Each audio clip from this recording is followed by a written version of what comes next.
In today's video, I'm going to teach you how to send large files through email using OneDrive step by step.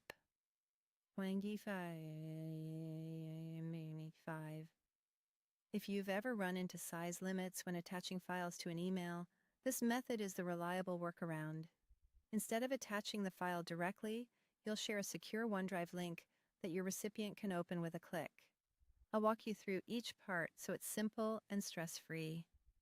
First, open OneDrive in your desktop browser. Make sure you're signed in to the correct account where your file is stored.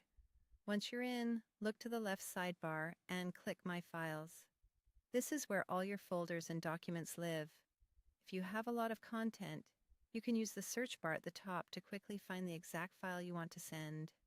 Next, hover your mouse over the file and click the Share button that appears.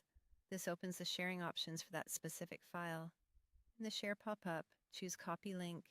You might see a box that lets you invite people by email, but for this method, we want a direct link we can paste into our own email, so Copy Link is the right choice.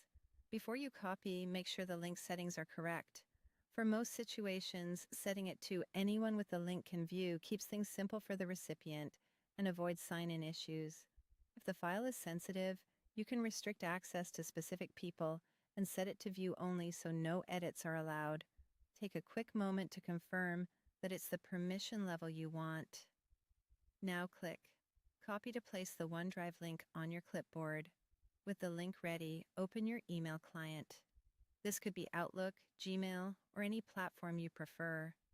Compose a new email and paste the link into the body of the message. It's a good idea to add a short line explaining what the file is and that it's shared via OneDrive, so the recipient knows it's intentional and safe to open. Enter the recipient's email address and a clear subject line, then send the email. Your recipient will receive the message with the OneDrive link and can access the file without you worrying about attachment size limits. If they report that the link doesn't open, double-check the link permissions in OneDrive and adjust them as needed. And that's it. Quick, clean, and dependable. If this video helped, please like, subscribe, and share. Thanks for watching.